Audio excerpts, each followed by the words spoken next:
हाम्रो यस लोकसेवा सम्बन्धी विभिन्न जानकारीमूलक भिडियो बनाउँदै आएको एसजीके इन्फो च्यानललाई माया गरेर सब्स्क्राइब गरी सहयोग गरिदिनुहोला। धन्यवाद। हजुरको एक सब्स्क्राइबले हामीलाई अझै हौसला मिल्नेछ र अझै धेरै भिडियो बन्नेछ।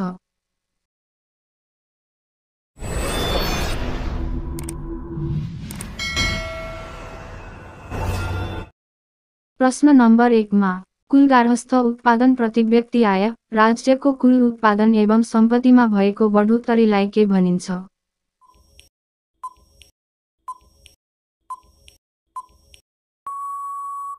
यसको सही उत्तर हुन्छ आर्थिक वृद्धि।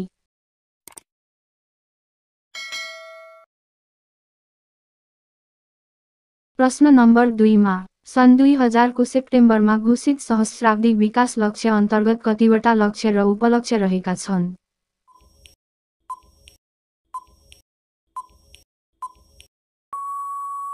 यसको सही उत्तर हुन्छ लक्ष्य 8 र उपलक्ष्य 17।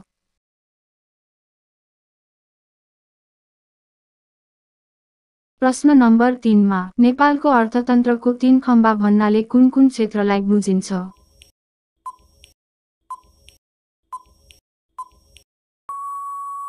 यसको सही उत्तर हुन्छ सार्वजनिक, निजी र साझेदारी।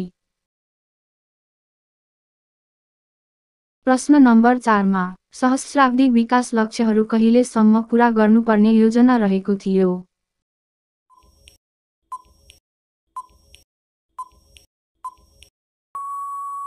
यसको सही उत्तर हुन्छ सन् 2015 सम्ममा।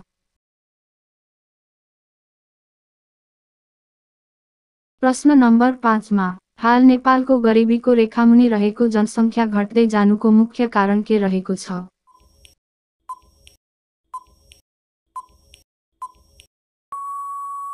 यसको सही उत्तर हुन्छ विप्रेसन आय।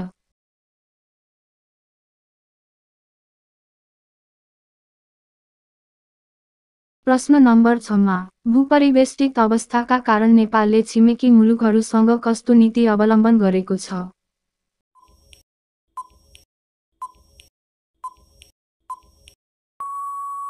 यसको सही उत्तर हुन्छ समसामयिकताको नीति।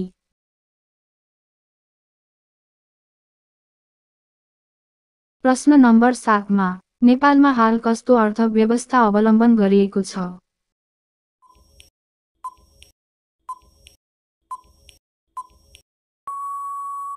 यसको सही उत्तर हुन्छ मिश्रित अर्थव्यवस्था।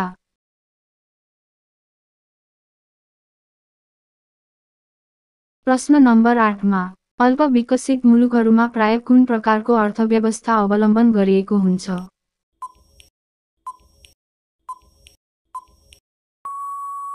यसको सही उत्तर हुन्छ वैध अर्थव्यवस्था र समाजवादी अर्थव्यवस्था।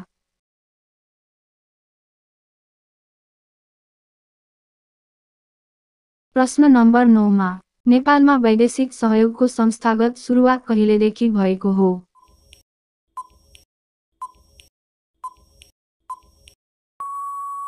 यसको सही उत्तर हुन्छ सन् 1951 देखि। प्रश्न नम्बर 10 मा सन् 1976 मा गठित नेपाल सहायता समूहलाई कहिलेदेखि नेपाल विकास मञ्च नामकरण गरियो?